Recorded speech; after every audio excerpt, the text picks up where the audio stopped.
الحمد للہ رب العالمین والصلاة والسلام علی اشرف الانبیاء والمرسلین نبینا محمد وعلی آلہ واصحابہ اجمعین، اما بعد۔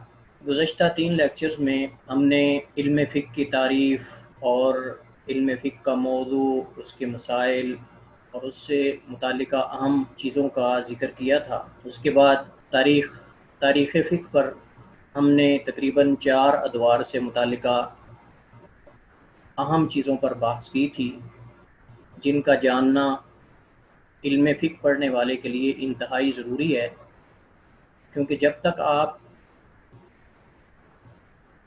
فقہا کا طریقہ استدلال اور وجوہ اختلاف اور ان کے ادوار کی خصوصیات اور امتیازات سے واقف نہیں ہوں گے، تب تک آپ ان مسائل کو اچھے طریقے سے نہیں سمجھ سکتے۔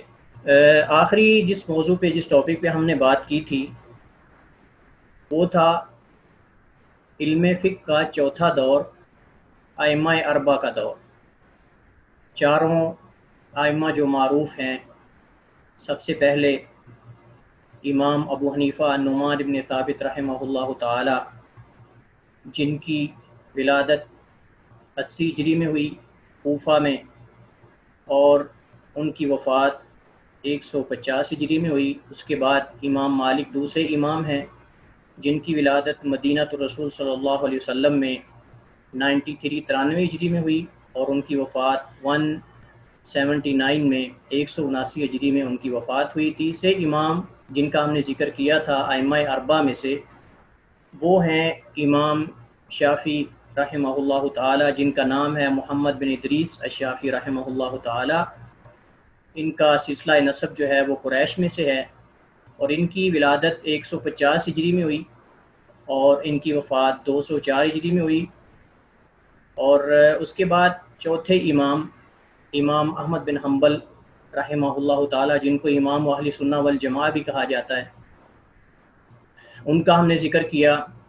امام احمد بن حنبل رحمہ اللہ تعالی کی ولادت جو ہے وہ 164 ہجری میں، اور ان کی وفات 241 ہجری میں ہوئی۔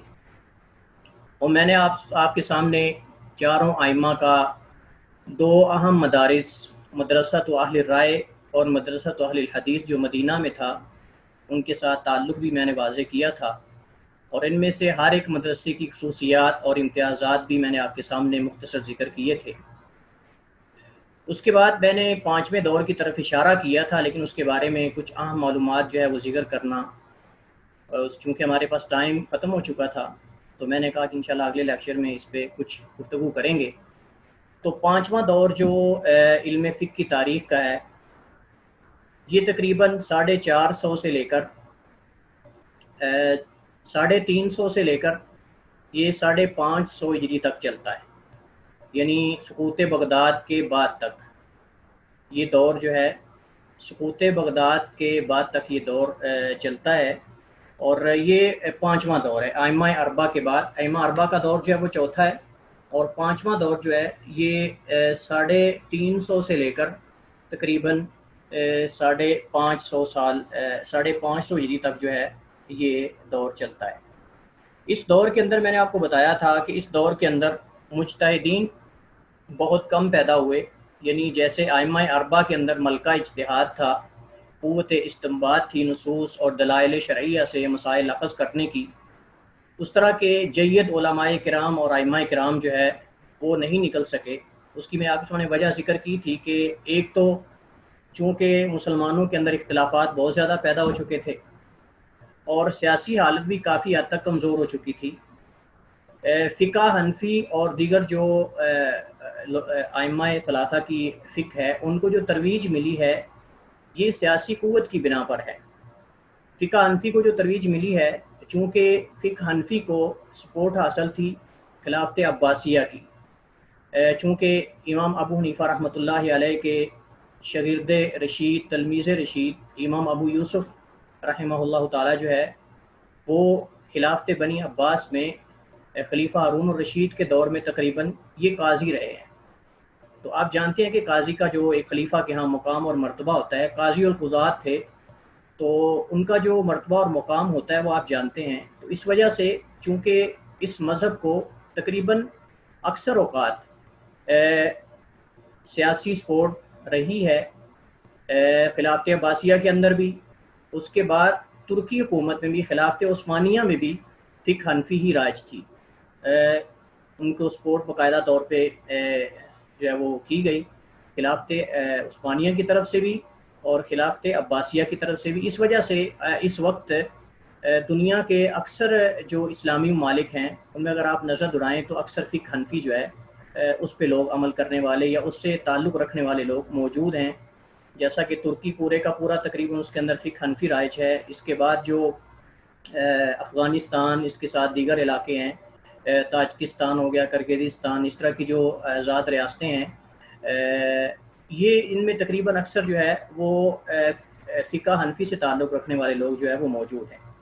تو چونکہ اس کو سیاسی سپورٹ جو ہے وہ اکثر اوقات رہی ہے، اس وجہ سے زیادہ انتشار بھی اسی مذہب کو حاصل ہوا ہے اور منتشر بھی یہی مذہب ہوا ہے. فقہ مالکی جو ہے یہ زیادہ تر جو ہے اس کی ترویج اور اس کی نشر و اشاعت جو ہے، یا ان کا ہم کہہ سکتے ہیں کہ زیادہ تر دباؤ یا اس فقہ کا زیادہ تر جو ہے وہ اس پہ عمل کرنے والے، اس پہ چلنے والے لوگ جو تھے، اس سے تعلق رکھنے والے، وہ افریقہ میں اور اس کے علاوہ جو ہے وہ اندلس میں اکثر جو ہے وہ مالکی لوگ تھے. جیسا کہ معروف ائمہ جنہوں نے موطا امام مالک کی شروحات بھی لکھی ہیں، امام ابو الولید باجی رحمہ اللہ تعالی، امام ابن عبد البر رحمہ اللہ تعالی. اس کے علاوہ کئی ایک جو ہے وہ علماء کا تعلق اندلس سے تھا اور وہ مالکی تھے. تو افریقہ کے جو ہے وہ اکثر علاقوں میں اور اندلس میں فقہ مالکی رائج تھی. اور فقہ شافی جو ہے یہ مصر میں رائج ہوئی، چونکہ امام شافی جو ہے مصر میں قاضی بھی رہے ہیں، اور میں آپ کے سامنے ساری تفصیل ذکر کی تھی کہ ان کا قول جدید اور قول قدیم اس سے کیا مراد ہے. تو اس وجہ سے مصر میں جو ہے وہ فقہ حنفی زیادہ تر رائج ہے. اور فقہ حنبلی جو ہے یہ متوکل باللہ جو خلیفہ عباسی تھے ان کے دور میں اس کو کچھ عروج ملا فقہ حنبلی کو، لیکن اس کے بعد کافی عرصہ تک جو ہے وہ فقہ حنبلی کو اس قدر عروج نہیں ملا جس قدر دیگر جو فقہ حنفی اور فقہ مالکی اور فقہ شافی کو ملا. اس کے بعد اس دور کے اندر، موجودہ دور کے اندر، دور حاضر میں سعودی عرب کے اندر جو ہے وہ ہم یہ کہہ سکتے ہیں کہ یہ حنبلی مذہب جو ہے وہ عموماً یہ چلتا ہے. تو اس دور کے اندر یعنی ائمہ اربعہ کے بعد جو ان کے شاگردوں کا دور تھا، اس دور کے اندر باقاعدہ طور پہ اجتہادات نہیں ہوئے. ایک تو سیاسی مسلمانوں کی سیاسی کمزوری کی وجہ سے، چونکہ خلافت ختم ہو چکی تھی، تتاریوں نے بغداد جو ہے وہ اس کو ختم کر دیا تھا. چونکہ بغداد اصل علماء کا ایک مرکز تھا جہاں بڑے بڑے کبار علماء، امام احمد بن حنبل بھی بغداد میں پیدا ہوئے. اس کے علاوہ کئی ہزاروں علماء جو ہے وہ بغداد میں پیدا بھی ہوئے، وہاں نشو و نما پائی، وہاں علم حاصل کیا، باقاعدہ وہاں مدارس تھے اور کئی ہزار مسلمانوں کی کتابوں کا علمی ذخیرہ بھی وہاں موجود تھا. لیکن جب تتاریوں نے بغداد پر حملہ کیا، اس حملے کے نتیجے میں کئی علماء بھی شہید ہوئے اور کئی علماء کو وہاں بغداد چھوڑنا پڑا. اور اس کے علاوہ کئی ایک جو لائبریریاں تھیں ان کے اندر اسلامی کتب کو جلا دیا گیا، دجلہ میں پھینک دیا گیا. تو مسلمانوں کو علمی طور پہ بہت زیادہ نقصان اٹھانا پڑا. تو اس کے بعد کا جو مرحلہ ہے ائمہ اربعہ کے دور کے بعد کا مرحلہ، یعنی 350 سے لے کر تقریباً 550 سال کا یہ جو دورانیہ ہے، اس میں اجتہاد کرنے والے ہمیں بہت کم علماء ملتے ہیں. اس کی دو وجوہات ہیں. ایک تو وجہ آپ اس میں ذکر کی تھی کہ وہ لوگ یہ سمجھتے تھے کہ چونکہ ائمہ اربعہ کا ایک مقام ہے، مرتبہ ہے، ان کی عزت کرتے تھے، اور وہ سمجھتے تھے کہ اگر ہم ان کے علاوہ کوئی اور نیا حل بتاتے ہیں کسی مسئلے کا تو شاید ان ائمہ کی یہ توہین ہوگی. تو حد سے زیادہ ان کا احترام کرنے کی وجہ سے بھی یہ ایک اجتہاد کم ہونے کی وجہ ہو سکتی ہے. اور بعض لوگوں کے اندر جو ہے وہ سستی پیدا ہوگی اس وجہ سے بھی کہ ٹھیک ہے اب ائمہ نے کام کر دیا ہے، مسائل بتا دیے ہیں، اب ہمیں شاید مزید جو ہے وہ اجتہاد کرنے کی ضرورت نہیں رہی. یہ بھی ایک وجہ ہو سکتی ہے. اور سیاسی کمزوری آپ سامنے ذکر کی ہے. اور جو اہم چیز اس میں ہے وہ علم کلام مسلمانوں کے اندر داخل ہو چکا تھا.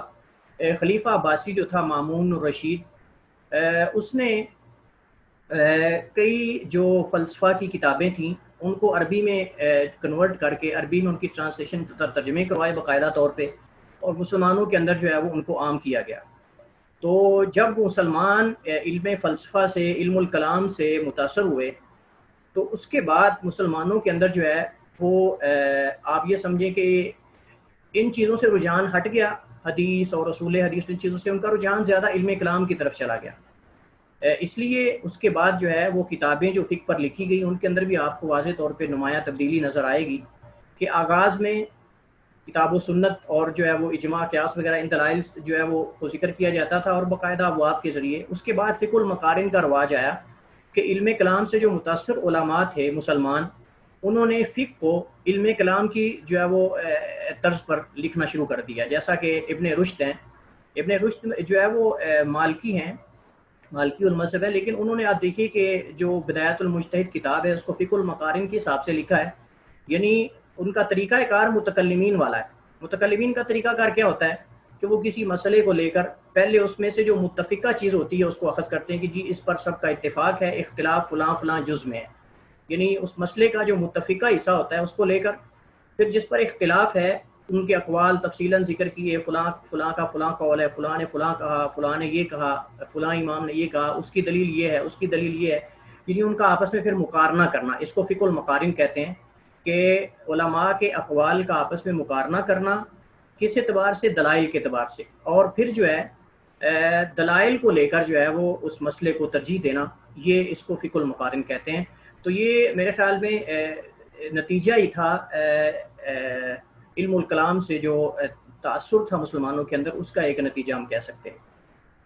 تو علم الکلام کیوں علم الکلام کہا جاتا ہے اس کو؟ علم الکلام کو علم الکلام اس لیے کہا جاتا ہے کہ یہ جو متکلمین تھے یہ ہر مسئلے میں بہت زیادہ کلام کرتے تھے، اور انہوں نے سب سے بڑا جو ایشو جس چیز کو بنایا اپنی کلام میں وہ اللہ تعالیٰ کی کلام ہے، کہ آیا اللہ تعالیٰ کی کلام اللہ کی صفت ہے یا اللہ تعالیٰ کی مخلوق ہے۔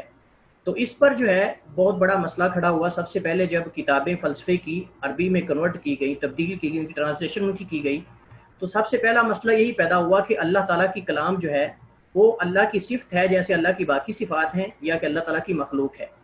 تو متکلمین یہ کہتے تھے کہ یہ جو قرآن کریم ہے یہ اللہ تعالیٰ کی صفت نہیں بلکہ اللہ تعالیٰ کی کلام ہے، اور اسی نتیجے میں امام احمد بن حنبل رحمہ اللہ تعالیٰ اور کئی ایک ائمہ کو جیل میں قید و بند کی جو ہے سزائیں بھی جھیلنا پڑیں، اور مارا پیٹا بھی گیا۔ امام احمد بن حنبل رحمہ اللہ کو کوڑے بھی مارے گئے، واقعہ معروف ہے۔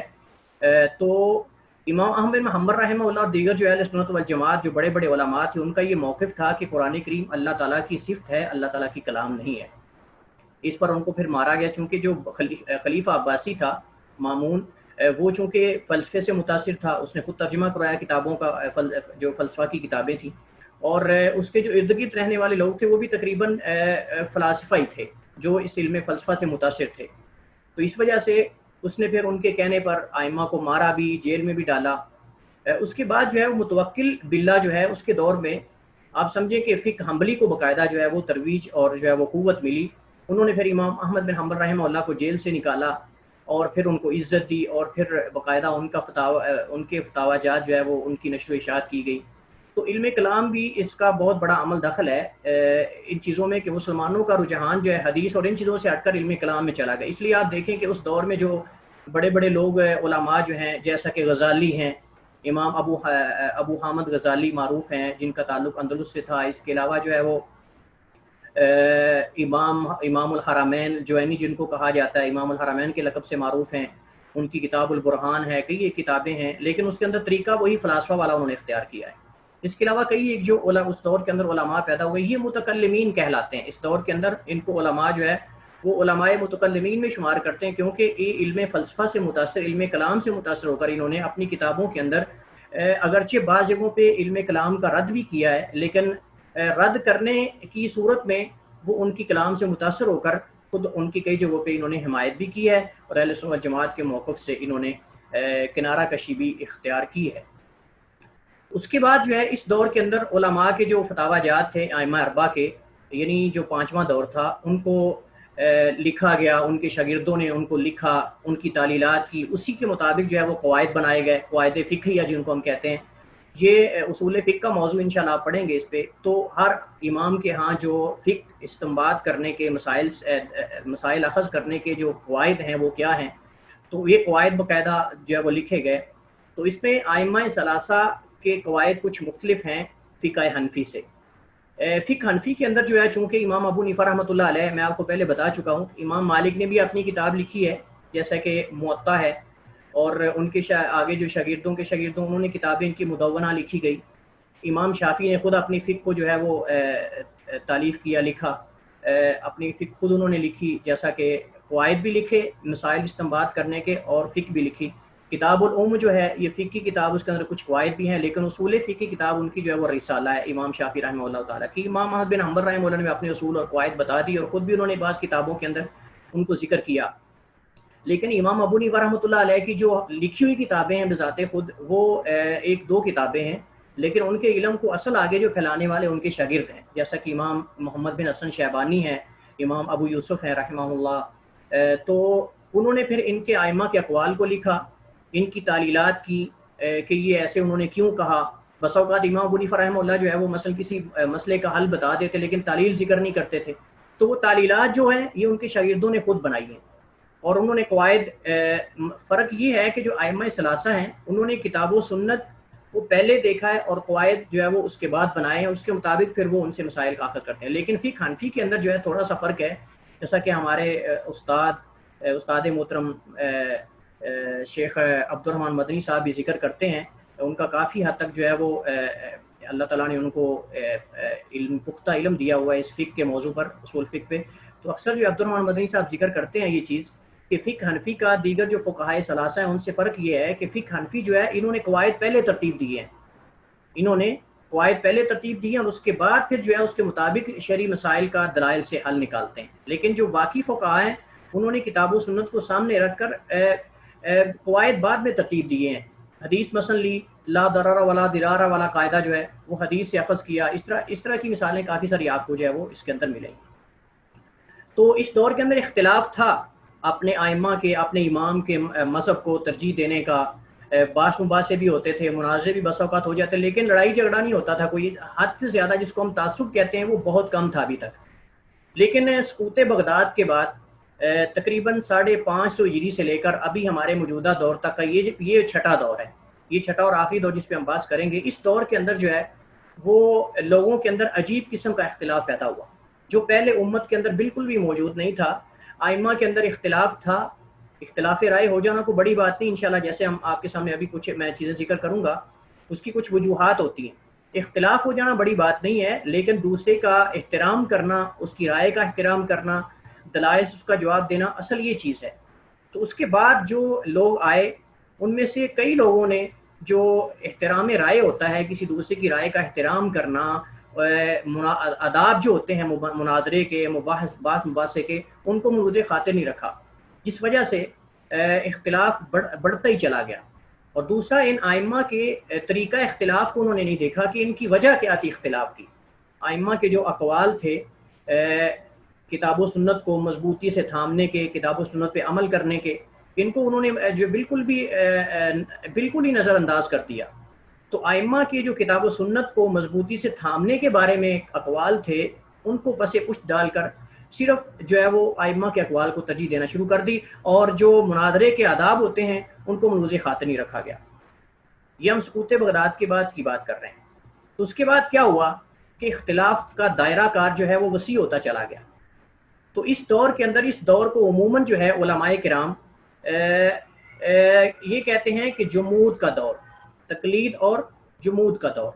یعنی آپ دیکھیں کہ اس دور کے اندر چند ایک فقہا نکلے.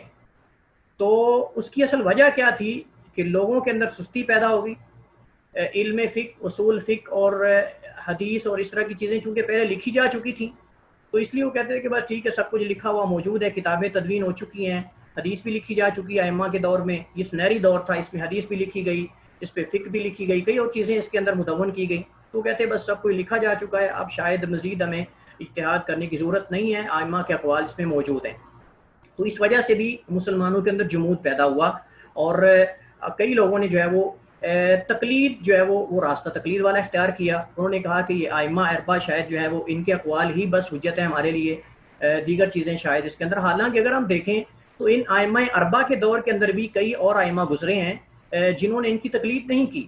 مجتہدین تھے اور بھی جنہوں نے اجتہاد کیا ہے، امام زہری ہیں، لیث بن سعد ہیں، اس کے علاوہ جو ہے وہ کئی ایک ائمہ معروف ہیں، آپ کتابوں کے اندر ان کا ذکر پڑھتے ہیں، انہوں نے کس کی تقلید کی ہے؟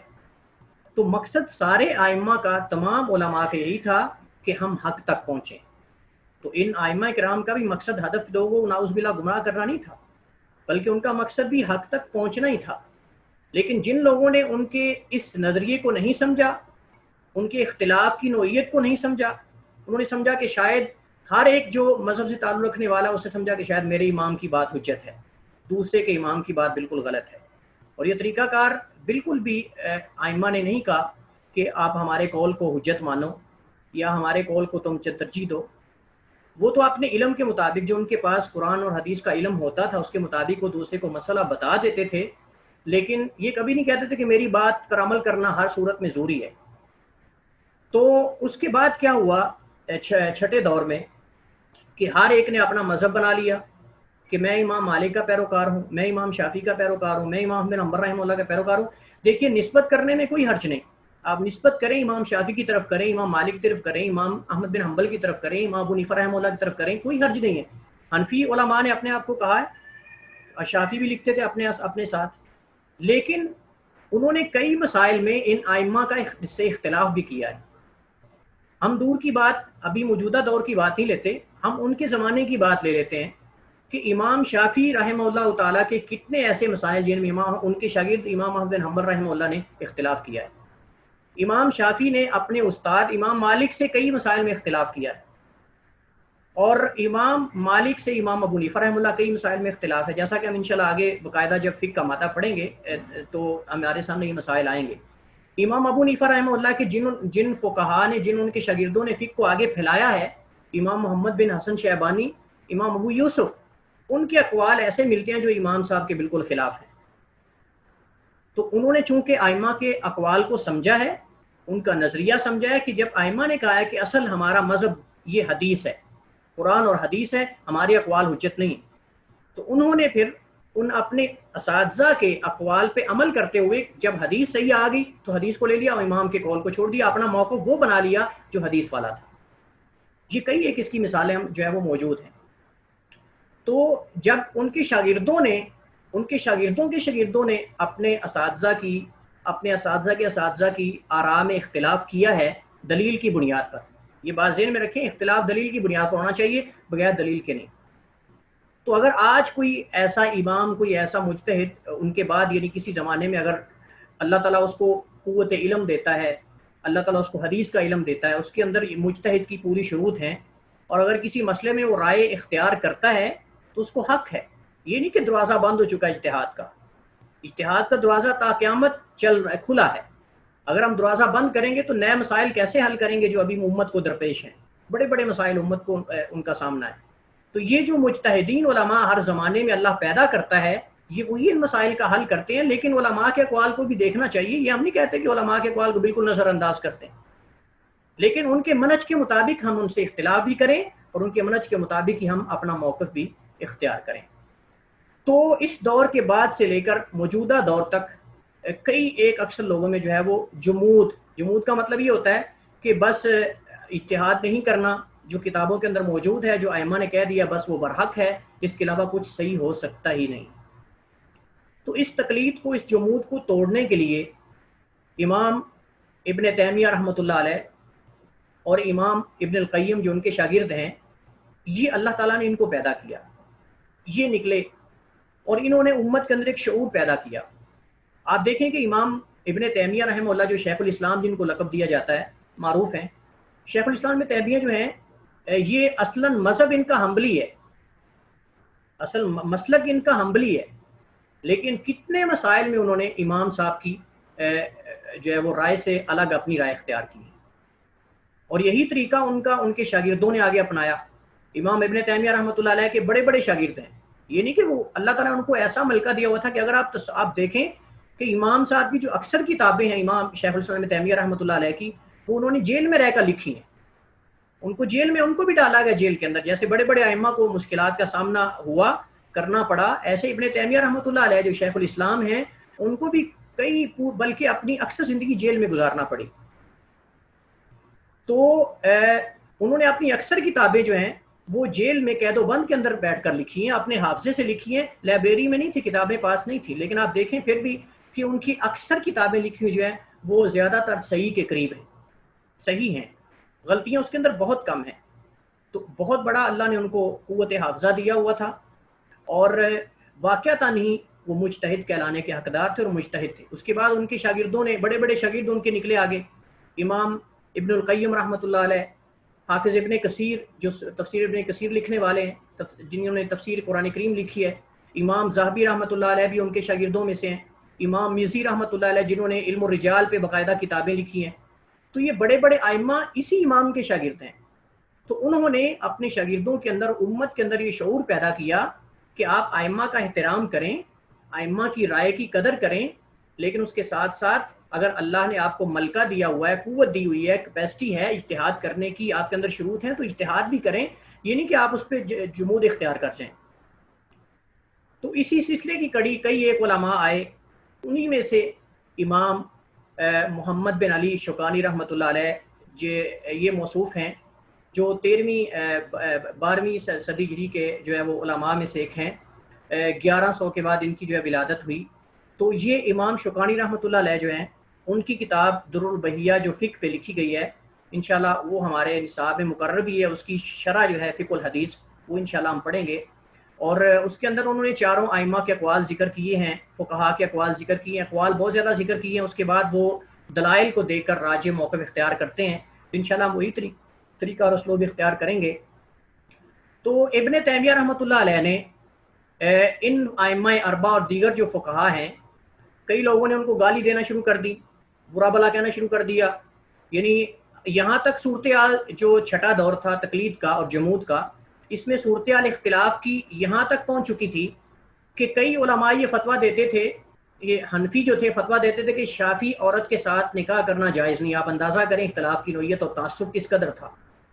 اسی دور کے اندر بعض لوگوں نے اپنے امام کے بارے میں حدیث بھی اللہ کے نبی صلی اللہ علیہ وسلم پر گڑھی، موضوع من گھڑت روایات بنا کر امام کی فضیلت میں، جیسا کہ سراج امتی ابی حنیفہ، کہ میری امت کا جو چراغ ہیں وہ ابو حنیفہ رحمۃ اللہ علیہ ہیں۔ تو یہ ان کے ائمہ نے باقاعدہ ان حدیث کا رد کیا ہے۔ فقہ جو ائمہ احناف ہیں انہوں نے باقاعدہ ان حدیث کو موضوع کہا ہے کہ یہ من گڑت ہیں، یہ حدیث اللہ کے نبی صلی اللہ علیہ وسلم ثابت ہے۔ اس طرح ہر مذہب کے جو متعصب لوگ تھے، جن کے اندر تعصب پایا جاتا تھا، انہوں نے بہت کچھ کیا، بعد میں نصوص کو بدلا، آپ اندازہ کریں۔ تو یہ کتابوں کے اندر موجود ہے کہ جو فقہ حنفی سے تعلق رکھنے والے احناف تھے، ان میں سے کئی علماء نے فتویٰ دیا کہ شافی عورت کے ساتھ نکاح کرنا جائز نہیں۔ آپ اندازہ کریں اختلاف کا۔ اور کئی شافیوں نے فتویٰ دیا کہ حنفی کے ساتھ نکاح کرنا جائز نہیں۔ تو یہ فتاوی جات کتابوں کے اندر موجود ہیں، اگرچہ ان کا اعتبار نہیں ہے۔ تو یہ اختلاف کی نوعیت تھی۔ باس مباحثہ ہوتا، جیسے آج ہمارے یہاں لڑائی بھی ہو جاتی، یہ بھی ہو جاتی، لڑائی بھی ہو جاتی تھی۔ تو اس کی وجہ یہ ہے کہ انہوں نے امام صاحب کا مذہب تو اختیار کر لیا، لیکن امام صاحب کے جو طریقہ کار تھا، جو ان کی ارشادات تھے، جو ان کے اقوال تھے، ان کو نظر انداز کر دیا کتاب و سنت کے بارے میں۔ تو امام ابن تیمیہ رحمۃ اللہ علیہ نے ان لوگوں کی رد میں ایک کتاب لکھی ہے جو ائمہ کا احترام نہیں کرتے تھے، یا ائمہ کی رائے کا احترام نہیں کرتے تھے، یا ان کو برا بھلا کہتے تھے۔ انہوں نے ان ائمہ کا اس کتاب کے اندر باقاعدہ طور پہ ان کی طرف سے عذر پیش کیا ہے، اور ان کے اختلافات کی جو وجوہات تھیں، آپس میں کیوں اختلاف ہوا، وہ وجوہات ذکر کی، اور اس کے بعد جو ہے اپنا موقف اس کے اندر ذکر کیا۔ اور کتاب کا نام ہے رفع الملام عن الائمۃ الاعلام، رفع الملام عن الائمۃ الاعلام۔ یہ کتاب میں نے مغیرہ بھائی کو سینڈ کر دی ہے، اس کا لنک میں نے بھیج دیا ہے، آپ وہاں ویب سائٹ سے یہ لنک لے سکتے ہیں، اپنے جو اکاؤنٹ ہے وہاں سے۔ اور یہ کتاب آپ کا ہوم ورک ہے۔ یہ کتاب جو ہے تقریباً 130 صفحے ہیں اس کے شروع میں کچھ زائد چیزیں ہیں، لیکن صفحہ نمبر 31 سے صفحہ نمبر 31 سے لے کر آخر تک یہ کتاب آپ سب لوگوں نے پڑھنی ہے، جتنے بھی اسٹوڈنٹ ہیں۔ یہ آپ کا ہوم ورک ہے، اس کتاب کو پڑھیں آپ اچھی طرح۔ صفحہ نمبر 31 سے لے کر اس کتاب کے آخر تک اس کتاب کو آپ نے پڑھنا ہے، اردو میں ہے، یہ اس کا ترجمہ ہے۔ اگرچہ کتاب کا عنوان کتاب سے ہٹ کر ہے، جس نے ترجمہ کیا ہے اس نے کتاب کا عنوان وہ نہیں لکھا جو کتاب شیخ الاسلام تیمیہ رحمہ اللہ کی کتاب اصل ہے، رفع الملام، لیکن اندر جو ہے اس کے صفحہ نمبر 31 سے آگے تک تقریباً وہی کتاب جو ہے وہ ذکر ہے۔ تو صفحہ نمبر 31 سے لے کر 31 صفحہ نمبر سے لے کر آخر تک یہ کتاب، یہ آپ کا ہوم ورک ہے۔ آپ نے اس کتاب کو اچھے طریقے سے پڑھنا ہے، اور اچھے طریقے سے پڑھنے کے بعد اس کا آپ نے مختصر سا خلاصہ، ہر اسٹوڈنٹ جو ہے وہ خلاصہ آپ ذہن میں پڑھیں گے تو انشاءاللہ آپ کے ذہن میں بیٹھ جائے گا کہ ابن تیمیہ رحمہ اللہ نے اس کتاب میں کس موضوع پہ بحث کی ہے اور مین پوائنٹ کون سے ذکر کیے ہیں، مثلا ائمہ نے اختلاف کیوں کیا، اور اس کے بعد جو ہے اختلاف کی نوعیت کیا تھی، ان کی طرف سے انہوں نے امام صاحب نے جو ہے وہ عذر کیا پیش کیا، ان کے اختلاف کیا کہ وجوہات اور عذر ہم کیا پیش کر سکتے ہیں، یہ ساری چیزیں اس کے اندر ذکر ہیں۔ تو یہ آپ نے پڑھ کر اس کو جو مین پوائنٹ ہیں وہ آپ نے 2 صفحے 3 صفحے 1 صفحہ جتنا بھی آپ لکھ سکتے ہیں اپنی اپنی طاقت کے مطابق، کیپیسٹی کے مطابق آپ اس کو لکھ کر جو ہے بھیجیں گے انشاءاللہ اگلے ہفتے۔ یہ آپ کے پاس پورا ہفتہ ہے، آپ اس کو پڑھیے کتاب کو جب ٹائم ملے، اور کتاب یہ صرف کام کے لیے ہوم ورک کے لیے نہیں بلکہ یہ فائدے کے لیے آپ کو میں بتا رہا ہوں۔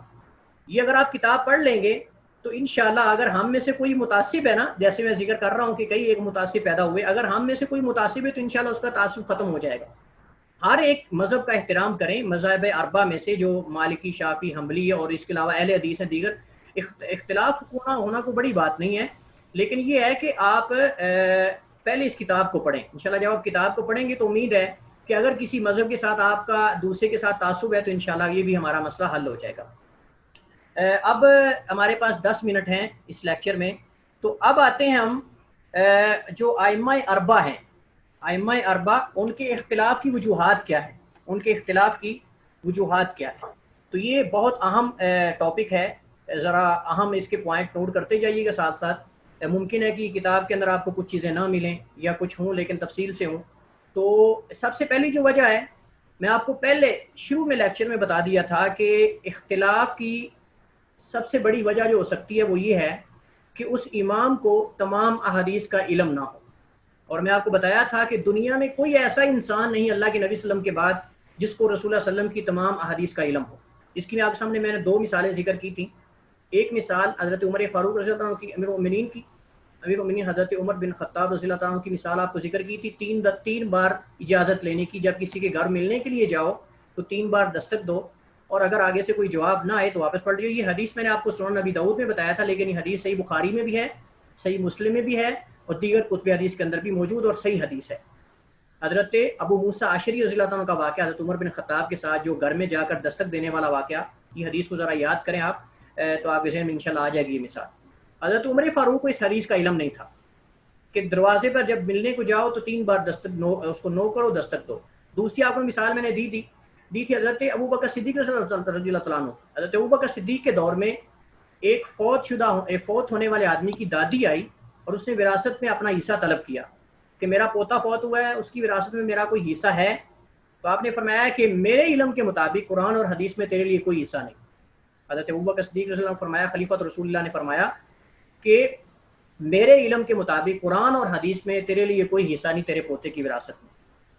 تو 2 صحابہ نے گواہی دی، پاس بیٹھے ہوئے تھے، حضرت مغیرہ بن شعبہ، میں نے وہاں پچھلے لیکچر میں حضرت ابو موسیٰ کا ذکر کیا تھا، لیکن یہ صحیح روایت میں جو ذکر ہے وہ ہے مغیرہ بن شعبہ رضی اللہ تعالیٰ عنہ اور محمد بن مسلمہ۔ ان دونوں صحابہ نے خلیفۃ رسول اللہ حضرت ابوبکر صدیق رضی اللہ تعالیٰ عنہ کو یہ حدیث بیان کی کہ ہم اللہ کے نبی صلی اللہ علیہ وسلم کے پاس موجود تھے اور ہم نے دیکھا کہ اللہ کے نبی صلی اللہ علیہ وسلم نے دادی کو اس کے پوتے کی وراثت سے چھٹا حصہ دیا۔ تو یہ دونوں حدیث اس بات کی شاہد ہیں کہ جب تمام صحابہ کو اللہ کے نبی صلی اللہ علیہ وسلم کی تمام احادیث کا علم نہیں تھا تو اس کے بعد کسی امام کو کیسے ہوتا؟ اس کے بعد تو صحابہ سارے پھیل چکے تھے مختلف شہروں کے اندر اور آپس میں، پہلے مدینہ میں سارے تھے تو آسان تھا، لیکن جب ہر پوری دنیا کے ہر کونے میں پھیل گئے تو پھر تو اور مشکل ہو جاتا ہے۔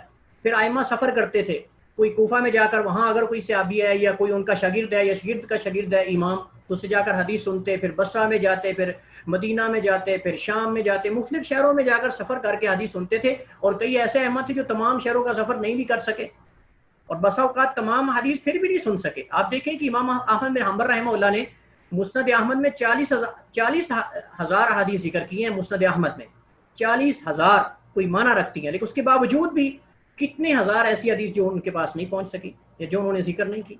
تو کسی بھی امام کو تمام حدیث کا علم نہیں تھا، تو اگر ان سے کوئی سوال کرتا آ کر، جیسے آج ہم میں سے کسی سے کوئی سوال کر لیتا ہے تو اس سے اگر ان سے کوئی آ کر سوال کرتا کہ امام صاحب ہمیں بتلائیے کہ اس میں آپ کی رائے کیا ہے، تو وہ سب سے پہلے قرآن میں دیکھ کے اس کی کوئی دلیل ہے، حدیث جو ان کے پاس حدیث ہوتی ان پہ غور کر کے مسئلہ وہ اپنے اجتہاد کر کے قیاس استعمال کرتے اگر قرآن و حدیث میں واضح دلیل نہ ہوتی، قیاس کو دیکھتے، اجماع صحابہ.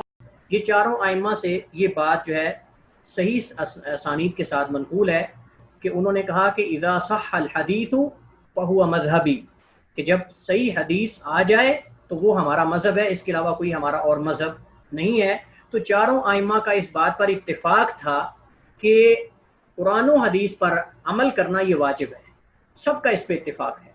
اور ان میں سے کسی ایک نے بھی یہ نہیں کہا کہ تم ہماری بات کو، ہمارے قول کو کسی حدیث یا کسی قرآن کی آیت کے ساتھ ٹکراؤ یا اس پہ ترجیح دو، بلکہ وہ تو کہتے تھے کہ جب صحیح حدیث آ جائے تو وہ میرا مذہب ہے، یہ جو فتویٰ میں دے رہا ہوں یہ میرا مذہب نہیں ہے. اگر تم مطابق آ جائے اس کے حدیث کے تو اچھی بات ہے. اور بس اوقات ایسا بھی ہوا ہے کہ امام صاحب فتویٰ دیتے تھے، ان کے پاس وہ حدیث نہیں ہوتی لیکن وہ ویسے ہی اجتہاد کر کے فتویٰ دیتے تھے، اور حدیث بھی اس کے مطابق کسی دوسرے سے علم ہو جاتی تھی، یعنی حدیث کا پتہ چلتا تو وہ بھی اس کے مطابق ہوتی تھی. تو تمام ائمہ کو تمام احادیث کا علم نہ ہونا یہ بھی ایک اختلاف کی سب سے بڑی وجہ ہے. دوسری وجہ یہ ہے کہ اس امام صاحب کے پاس حدیث تو پہنچی لیکن وہ کسی ایسی سند سے پہنچی جو سند متصل نہیں ہے، اس کے اندر کہیں نہ کہیں انقطاع ہے. میں آپ کے سامنے شروع میں ذکر کیا تھا کہ صحیح حدیث کی شرط یہ ہے متصل سندہ بنقل العدل الضابط عن مثلہ لا منتہا من غیر شذوذ ولا علہ، کہ جس حدیث کے راوی سارے ثقہ ہوں اور سارے کے سارے عادل ہوں، جھوٹ بولنے والے نہ ہوں، حافظہ ان کا مضبوط ہو، کہیں شبہ نہ ہونے والا ہو، بھول جانے والے نہ ہوں، تو یہ ساری شروط جو ہیں صحیح حدیث کی ہیں. تو ممکن ہے کہ جو سند امام صاحب کے پاس پہنچی ہے، جس سند سے ایک حدیث کی کئی اسانید ہوتی ہیں، جیسا کہ حضرت ابو ہریرہ رضی اللہ عنہ کے جو شاگرد ہیں بہت زیادہ ہیں. اب ممکن ہے کہ ایک شاگرد سے جو آگے شاگرد روایت لینے والے ہیں ان میں سے کوئی جھوٹا آ جائے، یعنی آگے ان کے جو نیچے تک سلسلہ سند میں ہوتا ہے کوئی ان میں سے کذاب آ سکتا ہے، جھوٹا آ سکتا ہے، وہ درست نہیں ہے، یا سند کے درمیان کوئی راوی حذف ہو، لیکن دوسرے امام کے پاس اسی حدیث کی سند صحیح مل جائے ان کو. تو یہ بھی ایک اختلاف کی وجہ ہو سکتی ہے کہ اس امام صاحب کے پاس یا تو حدیث پہنچی نہیں، انہوں نے جو ان کے پاس حدیث اس کے مطابق فتویٰ دیا اجتہاد کر کے، یا پھر حدیث تو پہنچی لیکن ایسی سند سے پہنچی جو صحیح نہیں ہے. تیسری وجہ یہ ہو سکتی ہے کہ امام صاحب کے پاس سند تو صحیح پہنچی ہے، حدیث بھی پہنچ گئی ہے، اس کی سند بھی دوسرے ائمہ کے ہاں ٹھیک ہے، لیکن اس سند میں سے کوئی ایک ایسا راوی ہے جس پہ علماء کے درمیان اختلاف ہے. بعض ائمہ اس کو صحیح سمجھتے ہیں کہ اس کی روایت قبول ہے، لیکن یہ امام صاحب سمجھتے ہیں کہ اس کی روایت میرے ہاں قبول نہیں ہے. تو چلیے بہرحال ہم ذکر کر رہے تھے اختلاف. میرے خیال میں ٹائم کافی ہو چکا ہے، کچھ اسٹوڈنٹ جلدی میں بھی ہوتے ہیں، تو میرے خیال میں یہاں ہم بس کرتے ہیں، ٹاپک کو یہاں روک دیتے ہیں. انشاءاللہ اگلے لیکچر میں کچھ چیزیں اس میں ذکر کریں گے. میں نصاب ترتیب تقریباً دے دیا گیا ہے جو ہمارا مقررہ نصاب ہے فقہ الحدیث سے، تو انشاءاللہ وہ بھی آپ کو بھیج دیا جائے گا ویب سائٹ پہ، وہاں لنک آپ کو دے دیا جائے گا، یا میں آپ کو اس کا بائی ریٹرن جو ہے وہ انشاءاللہ بھیج دوں گا. چونکہ ابھی ہمارا یہ ٹاپک مین شروع نہیں ہوا فقہ پہ جو کتاب الطہارہ ہے، اس وجہ سے اس میں تھوڑی سی تاخیر ہوگی. انشاءاللہ عنقریب جو ہے وہ آپ کو بھیج دیا جائے گا. سلیبس جو مقرر ہمارا سلیبس ہے، نصاب ہے، تو آپ کو ویب سائٹ پہ دے دیا جائے گا. کتاب کا نام ہے ائمہ سلف اور اتباع سنت، ائمہ سلف اور اتباع سنت. اس کا لنک موجود ہے، پھر بھی اگر کسی کو وہاں ڈاؤن لوڈ کرنے میں مشکل ہو، لنک نہ مل سکے، تو میں انشاءاللہ آپ کو مجھ سے رابطہ کریں. میں آپ کو پی ڈی ایف کتاب اگر کوئی ڈاؤن لوڈ نہیں کر سکتا تو پی ڈی ایف میں آپ کو دے سکتا ہوں، اس کا لنک بھی دے سکتا ہوں. جزاکم اللہ خیراً. یہاں پہ بس کرتے ہیں. اللہ تعالیٰ سے دعا ہے اللہ تعالیٰ ہم سب کو کتاب و سنت پہ عمل کرنے کی توفیق عطا فرمائے، اور صحیح نہج اور منہج جو ائمہ سلف کا تھا اس پہ اللہ تعالیٰ چلنے کی توفیق عطا فرمائے. اب کچھ 10 منٹ کے لیے سوال و جواب کا سلسلہ شروع کرتے ہیں. تو کسی پاس کوئی لیکچر کے متعلقہ سوال ہو یا جو گزشتہ لیکچر گزرے ہیں ان کے متعلقہ تو آپ سوال کر سکتے ہیں. جزاکم اللہ خیر. کوشچن تھا جو آپ نے آخری بات کہی نا کہ اسناد میں اختلاف ہو سکتا ہے کچھ علماء کا، کے درمیان میں کوئی ایک ایسا راوی ہے جس میں علماء کا اختلاف ہے کہ وہ صحیح ہے کہ نہیں. جی اس کی کوئی آپ مثال اگر بتا سکیں. اس کی مثال میں آپ کو یہ دے سکتا ہوں کہ موجودہ دور میں ہمارے پاس احادیث ہیں، فضائل میں جو احادیث ہیں، مثلا یوم عرفہ کے بارے میں اور یہ عشرہ ذوالحجہ کے بارے میں، احادیث عام طور پہ ذکر کی جاتی ہیں کہ یوم عرفہ کا جو دن ہے وہ 10 سال کے برابر ہے، فلاں فلاں، یعنی اس طرح کی احادیث بکثرت موجود ہیں. اب اگر آپ دیکھیں تو اس طرح کی جو احادیث ہیں، میں آپ کو سے مثال دے رہا ہوں، اس میں علماء جو ہے بعض اس کو صحیح کہنے والے ہوتے ہیں، بعض اس کو ضعیف کرنے. آپ ہمارے ہاں عام طور پہ دیکھتے ہیں تحریریں بھی آتی ہیں واٹس ایپ پہ، ایک اس کو صحیح کہہ رہا ہوتا ہے، دوسرا کو ضعیف کہہ رہا ہوتا ہے. تو یہ جو جیسے ان مسائل میں اجتہاد ہے، فقہی مسائل میں، ایسے جو حدیث کے صحیح اور ضعیف کہنے میں بھی علماء کے درمیان اجتہاد ہی ہے. بعض اس کو بسا اوقات راوی جو ہوتا ہے اس کی حالت واضح نہیں ہوتی، اس کی حالت جو ہے وہ ائمہ کے سامنے واضح نہیں ہوتی، تو بعد اس کو کسی ان کے اساتذہ کو دے کر جس طرح بھی وہ بعض کے ہاں صحیح ہوتا ہے یعنی ثقہ ہوتا ہے، اور بعض کے ہاں وہ ثقہ سے کم والا درجہ ہوتا ہے، اس وجہ سے وہ ان کے ہاں شاید یہ اعتبار نہیں کیا جاتا. تو بعض اس کو صحیح اس لیے کہتے ہیں کہ اصل میں یہ جو طریقہ حکم حدیث پر حکم لگانے کا طریقہ ہے، یہ ہر ایک کا الگ الگ ہے. کچھ قواعد متفقہ ہیں لیکن طریقہ الگ الگ ہے. اس میں بعض علماء جو ہے وہ ایک اگر سند ضعیف ہے تو دیگر اسانید کو دیکھ کر اس کو تقویت دیتے ہیں. وہ کہتے ہیں کہ ٹھیک ہے بھائی، اگر یہ ضعیف ہے تو اس کے اگر بالمعنی، اگر اس کے معنی اسی طرح کی اور حدیثیں ہمیں اگر بالمعنی مل جاتی ہیں تو اس کو ہم تقویت دے کر ہم کہہ دیں کہ ٹھیک ہے یہ حسن لغیری ہے یا مثلا یہ حسن حدیث ہے. تو یہ ہوتا ہے کہ ایک راوی میں ایک سے زیادہ رائے ہو سکتی ہیں اس کے بارے میں. تو یہ مقصد ہے حدیث کو، بعض صحیح کہنے والے ہوتے ہیں، بعض ضعیف. اس کی مثالیں میں آپ کو ایک مثال تو نہیں، کئی ایک مثالیں ہیں اس کے بارے میں. یہ فضائل کے بارے میں حدیث. ابھی کچھ دن پہلے ایک ساتھی جو ہے وہ سوال کر رہے تھے، تو اس پہ ایک ہمارے عالم صاحب نے جو ہے وہ لکھا کہ حدیث بعض علماء نے اس کو حسن کہا ہے لیکن میرے نزدیک یہ حسن بھی نہیں ہے. تو میں نے جب اس حدیث کے بارے میں علماء کی کلام پڑھی تو حافظ ابن حجر، اس کے علاوہ امام سخاوی، امام عراقی، اور اس کے علاوہ جو امام البانی رحمہ اللہ جو محققین ہیں بڑے بڑے، انہوں نے اس کو حسن کہا ہوا ہے، قابل اعتبار کہا ہوا ہے، لیکن وہ کہہ رہے ہیں کہ میرے نزدیک قابل اعتبار نہیں. میں نے پوچھا کہ کیوں بھئی آپ کے یہاں قابل اعتبار نہیں؟ تو کہتے ہیں کیونکہ اس کے بارے میں یہ جو راوی ہے فلاں ضعیف ہے، اور اس کے ضعف کی وجہ سے کوئی اور اس سے مضبوط روایت مجھے نہیں ملی، تو اس وجہ سے میں نے اس کو کہا کہ یہ ضعیف ہے.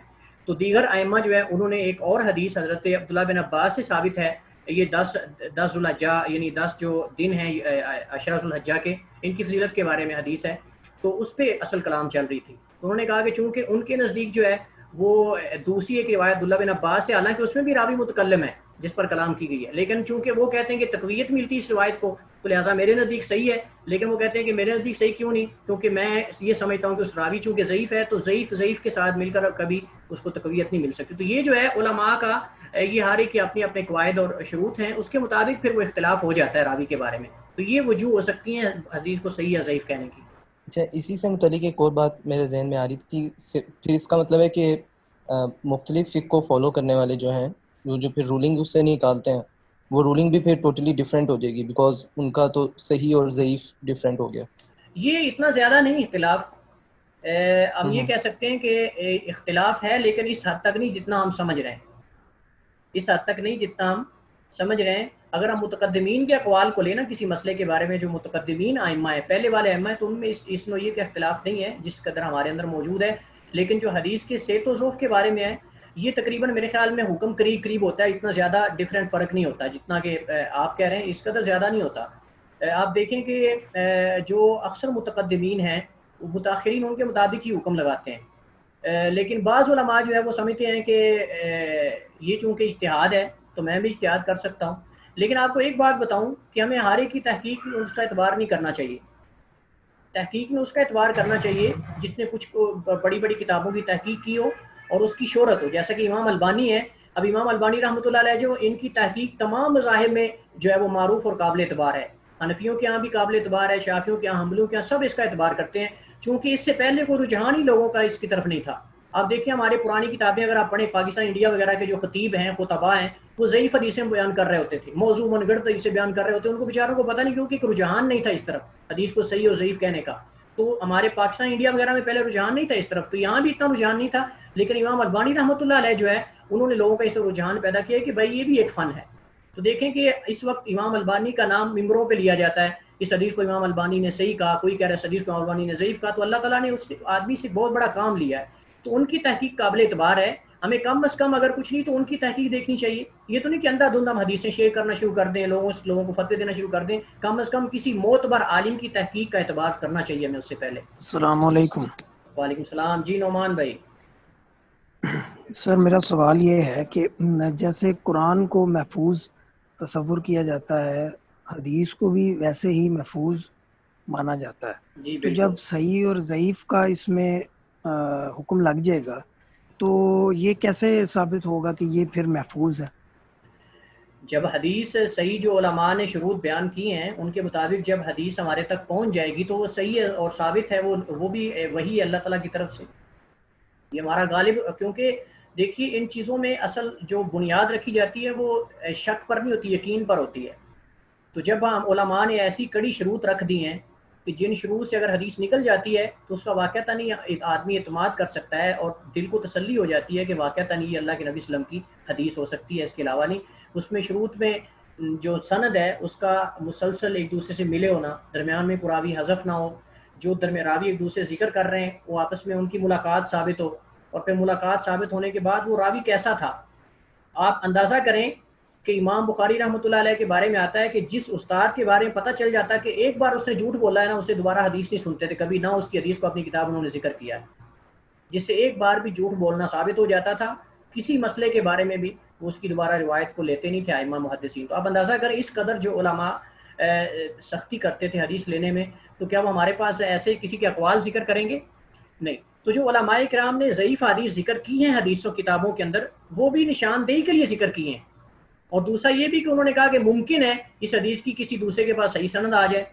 ان کی نزدیک تو سند صحیح نہیں پہنچی، لیکن ممکن ہے کہ کسی اور امام کے پاس یا کسی اور طریق سے سند سے وہ صحیح بھی ہو سکتی ہے.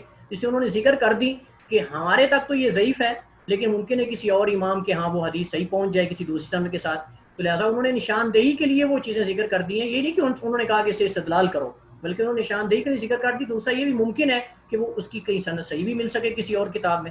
جی سر، جزاک اللہ. اور یہ بتائیے گا کہ اگر کوئی ایسی روایت جو صحیح الاسناد ہو، جی کیا متن کی بنیاد پر وہ ضعیف قرار دی جا سکتی ہے؟ متن ہو سکتا ہے سند صحیح اور متن کے اعتبار سے اگر اس میں شذوذ ہو یا مخالفت ہو.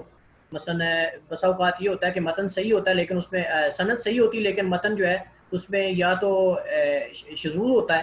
شذوذ کا مطلب یہ ہے کہ دیگر صحیح نصوص اور احادیث کے مخالف ہوتا ہے. تو یہ بھی ہو سکتا ہے ایسے، لیکن وہ اس پہ اتفاق ہونا چاہیے ائمہ کا. یہ نہیں کہ ایک بندہ کہے کہ بھائی اس کا متن جو ہے وہ قرآن کی نص کے خلاف ہے لہٰذا ہم اس کو لیں گے نہیں. تو حدیث قطعی الثبوت وہ ہے جو سندن اور متنن دونوں محفوظ ہو، دونوں طرح محفوظ ہو. یہ نہیں کہ سند تو صحیح ہو لیکن متن میں مخالفت ہو دیگر حدیث کی، تو یہ نہیں مانی جائے گی. اس علماء کہتے ہیں کہ اس کا متن اور سند دونوں محفوظ ہونے چاہیے، دونوں طرح محفوظ ہونی چاہیے. تو جو علماء، اس لیے علماء اکثر جو ہیں وہ جب حدیث پہ حکم لگاتے ہیں تو وہ کہتے ہیں اس کی سند صحیح ہے. وہ یہ نہیں کہتے کہ حدیث صحیح ہے، وہ کہتے ہیں اس کی سند صحیح ہے. اور بس اوقات وہ جب ضعیف کا حکم لگاتے ہیں تو وہ کہتے ہیں اس حدیث کی، یہ نہیں کہتے کہ حدیث ضعیف ہے، وہ کہتے ہیں اس حدیث کی سند ضعیف ہے. تو یہ میرے خیال میں اس کی وجہ ہو سکتی ہے کیونکہ وہ کہتے ہیں کہ متن ممکن ہے کہ اس کے اندر نکارہ ہو، کوئی راوی جو ہے وہ دیگر جمہور راویوں کی مخالفت کر رہا ہو، یعنی ان کے خلاف روایت ذکر کر رہا ہو. ہے تو سکہ لیکن اس کو غلط فہمی بھی تو ہو سکتی ہے نا.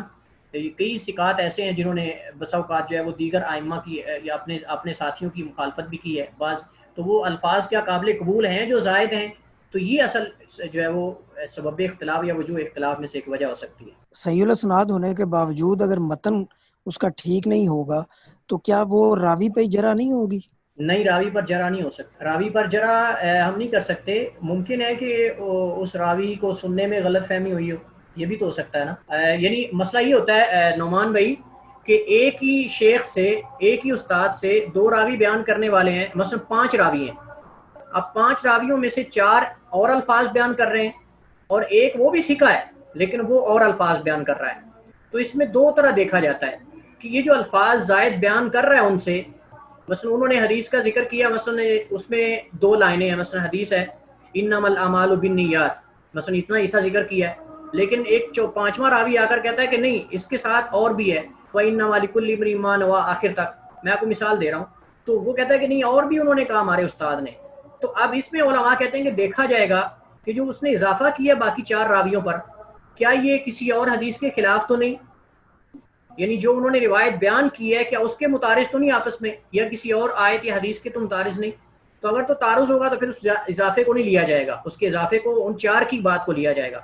اور اگر اس میں کسی نص کے ساتھ جو ہے وہ ٹکراؤ بھی نہیں ہے کسی دوسری حدیث کے ساتھ، کسی آیت کے ساتھ، اور نہ ان کی جو باقی روایت اس کے ساتھ ہے، تو پھر اس کو قبول کیا جائے گا اور اس کو لیا جائے گا.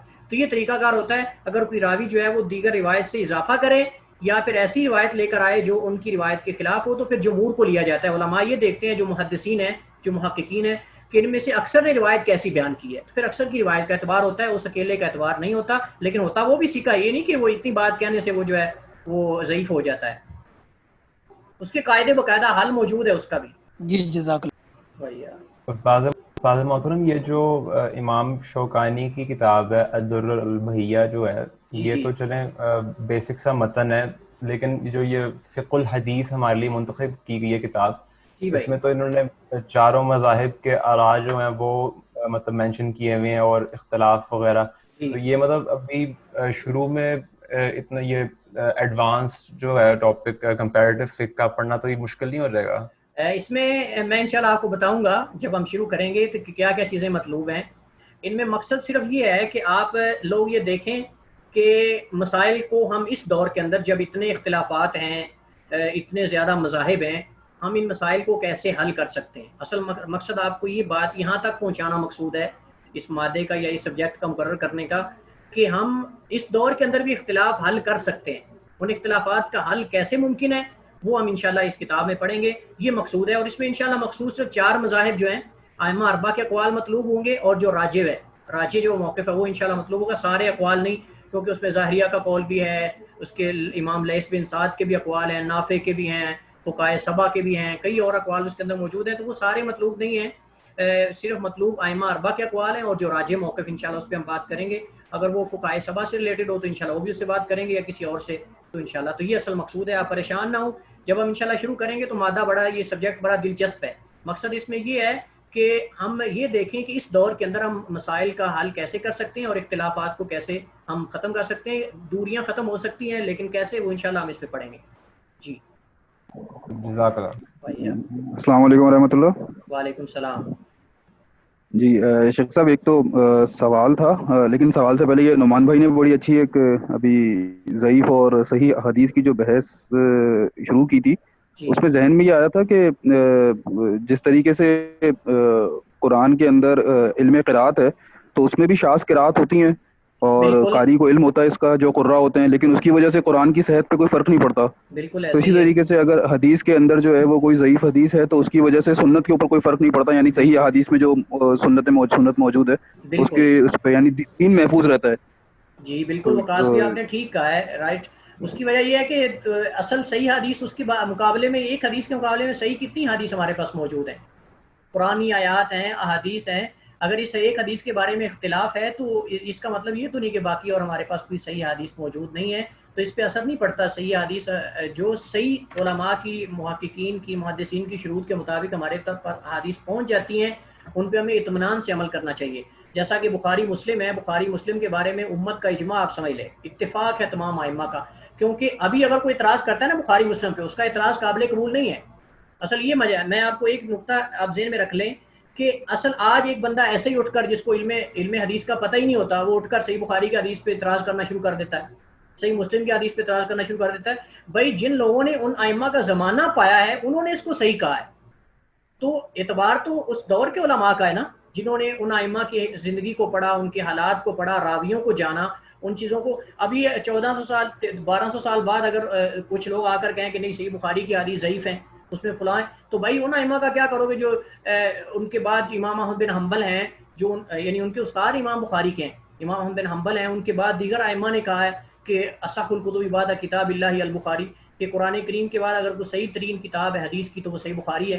کیونکہ امام بخاری نے اس پہ بہت محنت کی ہے، اور انہوں نے اپنے پاس جو لاکھوں حدیث تھی ان میں سے جو ہے وہ اخذ کر کے، یعنی صحیح حدیث اپنا خلاصہ جو آپ سمجھ لیں اپنے علم کا، انہوں نے اس کے اندر ذکر کیا. اور شروط بڑی کڑی امام بخاری کی ہیں، امام بخاری کی شروط بہت سخت ہیں، اور امام مسلم کی ان سے بھی زیادہ سخت ہیں.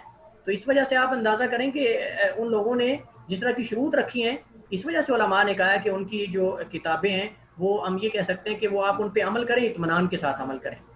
تو اس طرح کی آپ صحیح بخاری مسلم میں کتنی حدیث ہیں، اس کے بعد باقی جو کتب ستہ ہیں ان کے علاوہ 4 کتابیں، ان کے اندر بھی کئی صحیح حدیث موجود ہیں. تو میرے خیال میں اگر ہم یہ کہیں کہ اس ایک حدیث پہ اختلاف ہونے کی وجہ سے ہمارا باقی دین جو ہے وہ کہاں جائے گا، تو یہ میرے خیال ایک حدیث سے اس پہ کوئی اثر نہیں پڑتا، جیسے آپ نے کہا ہے. جزاک اللہ. السلام تو علیکم اچھا شیخ صاحب، اچھا سوری، جو بھائی بھی سوال کر رہے تھے، میں سوال تک پہنچا نہیں تھا، وہ تک بیچ میں جی رائے آ جی گئی جی تھی تو کوئی میں نے نہیں، بیان فیاض کیا. بھائی کر لیں آپ کر لیں. جزاک اللہ بھائی، بہت شکریہ علی بھائی. شیخ صاحب، جیسے یہ محمد بن حسن الشیبانی رحم اللہ کا نام آتا ہے جی امام، جی بھائی. ان کے اساتذہ کے اندر ائمہ ثلاثہ میں سے بھی کوئی امام ہے جو ان کے استاد ہیں، اور غالباً ان کے نام میں بھی الشیبانی آتا ہے میرے علم کی حد تک، اگر میں نے غلط نہیں پڑھا. تو ان دونوں میں کوئی رشتہ بھی تھا یا کسی اس کی وجہ سے ہے یہ؟ اصل میں جو امام احمد بن حنبل ہیں وہ بھی شیبانی ہیں، لیکن یہ مجھے کنفرم نہیں ہے کہ وہ ان کے استاد ہیں یا نہیں. لیکن امام ابو حنیفہ تو ان کے استاد ہیں، لیکن ان کے شاگرد امام شافعی ہیں، جیسا میں نے آپ کو بتایا تھا. امام محمد بن حسن کے شاگرد جو ہیں وہ امام شافعی رحمہ اللہ ہیں. اور امام مالک سے کیا انہوں نے کچھ سیکھا ہے یا نہیں، یہ بھی میرے علم میں اس وقت نہیں ہے. جزاک اللہ. وہی ہے. اچھا، دوسرا جو ثقہ راوی کے شذوذ کے اوپر آپ نے بات کی تھی، تو اس میں ایک شرط تو آپ نے یہ بیان کی تھی کہ ثقہ راوی ثقات کی مخالفت نہ کرے، اور لیکن کہیں کہیں ہم دیکھتے ہیں کہ ثقہ راوی اوثق کی مخالفت کرتا ہے تو اوثق کو لے لیا جاتا ہے. میں تو یہ کہہ رہا تھا، یہ میں نے بتائی تھی، میں نے بات کی تھی کہ اگر کوئی ثقہ راوی اپنے دیگر جو ہم اثر ہیں یا دیگر جو اس امام کے شاگرد ہیں، اگر ان کے الفاظ یعنی یا تو اضافہ کرتا ہے الفاظ کا اس حدیث میں، یا پھر ایسے الفاظ لے کر آتا ہے جو ان کے مخالف ہیں، تو اس میں نے حل بتایا تھا کہ اس کا حل کیا ہے کہ وہ اضافہ اگر تو مخالف نہیں ہے کسی حدیث یا کسی نص کے تو وہ لے لیا جائے گا، اور اگر مخالف ہے یعنی ان کے روایت کے، تو پھر دیکھا جائے گا کہ وہ جو اس کے خلاف ہیں وہ کتنے لوگ ہیں، 1 ہے، 2 ہیں، 3 ہیں، 4 ہیں. اگر وہ 4 ہیں اور ثقہ ہیں سارے کے سارے تو پھر ان کی بات کو لیا جائے گا. اور اگر اس کے ساتھ ایک ہی راوی اور ہے لیکن وہ ثقہ اور یہ اوثق ہے تو پھر اس اوثق کی روایت کو لے، جیسا کہ آپ کہہ رہے ہیں. تو پھر اس صورت میں اگر 2 ہیں صرف راوی استاد سے نقل کرنے والے یعنی اس سند کے اندر، پھر ان دونوں میں سے جو اوثق ہے زیادہ ثقہ ہے اس کو لیا جائے گا. لیکن اس میں بھی علماء کے ہاں کچھ اور بھی چیزیں ہیں، کچھ اور چیزیں یہ ہیں کہ وہ دیکھتے ہیں کہ جو اضافہ کر رہا ہے یا جو اس کے خلاف چیز دے رہا ہے کیا اس کی اور بھی کہیں تائید ملتی ہے کسی اور نص میں، کسی اور دلیل میں. تو یہ ساری چیزیں، یہ تفصیلی علم مصطلح الحدیث کا موضوع ہے، آپ انشاءاللہ اس میں پڑھیں گے. السلام علیکم ورحمۃ اللہ. وعلیکم السلام. جی علی بھائی. استاد محترم، یہ پوچھنا تھا کہ باقی اساتذہ کے تو کانٹیکٹس ہمارے پاس ہیں، اگر آپ کا کوئی کانٹیکٹ نمبر ہے تو پلیز وہ شیئر کر لیں. جی میرا ہے، آپ واٹس ایپ پہ موجود ہے نا، واٹس ایپ پہ وہاں جی سے آپ لے لیں. جو گروپ ہے واٹس ایپ ہمارا اچھا اسٹوڈنٹ والا، اس کے اندر میرا نمبر ہے، وہ وہاں میں نے پروفائل میں لکھا ہوا ہے فواد بٹوی کے نام سے. آپ وہاں سے نمبر دیکھ لیں اور مجھے SMS کر دیں، میں انشاءاللہ سیو کر لوں گا. کسی قسم کا بھی رابطہ ہو یعنی سوال لیکچر کے متعلقہ کوئی بھی، تو آپ اگر مجھے پرسنل میں رابطہ کرنا چاہتے ہیں تو وہاں نمبر میرا موجود ہے گروپ میں، وہاں سے آپ لے سکتے ہیں. فواد بٹوی کے نام سے پروفائل میں میرا نام لکھا ہوا ہے، تو وہاں سے آپ مجھے SMS کر دیں. چلیے ٹھیک ہے، جزاکم اللہ خیر، بارک اللہ فیکم. کل کا لیکچر انشاءاللہ ہمارا جو ہے وہ کچھ یہ باقی چیزیں ائمہ کے وجوہ اختلاف جو ہیں اور ان کا حل اور ہمارا اس پہ موقف کیا ہونا چاہیے، انشاءاللہ اس پہ بات کریں گے. اس کے بعد جو علم فقہ پہ کتابیں ہیں، یعنی علم فقہ پہ جو مصنفات اور مؤلفات ہیں، جو کتابیں لکھی گئی ہیں، وہ ان کا طریقہ کار کیا ہے، پہلے فقہ کیسے لکھی جاتی تھی، اس کے بعد ابواب اور یہ ساری چیزیں انشاءاللہ اس پہ کتابوں کی اقسام جو ہیں علم فقہ پر انشاءاللہ اس پہ ہم بات کریں گے. اور اگر ٹائم ملا تو انشاءاللہ کتاب جو وجوہ ترجیح ہیں، یعنی اگر کوئی اختلاف آ جاتا ہے تو ترجیح کس کو دینی چاہیے اس کی انشاءاللہ بات کریں گے. لیکن فی الحال تو ہمارے پاس یہ موضوع انشاءاللہ، اس کو میں یہ چاہ رہا ہوں کہ اس کو اچھی طرح ہم کلیئر کر لیں، تاکہ آگے جب مسائل شروع کریں تو ہمیں یہ ہمارے سامنے نہ ہو کہ بھائی اس نے فلاں امام کے قول کو کیوں ترجیح دی ہے، فلاں کو میرے امام کو کیوں نہیں ترجیح دی، فلاں کو، تاکہ ہمارے سامنے پہلے سے ہمارے لیے یہ مسئلہ حل ہو جائے جب ہم اختلاف میں آگے داخل ہونے سے پہلے. جی السلام علیکم ورحمۃ اللہ وبرکاتہ.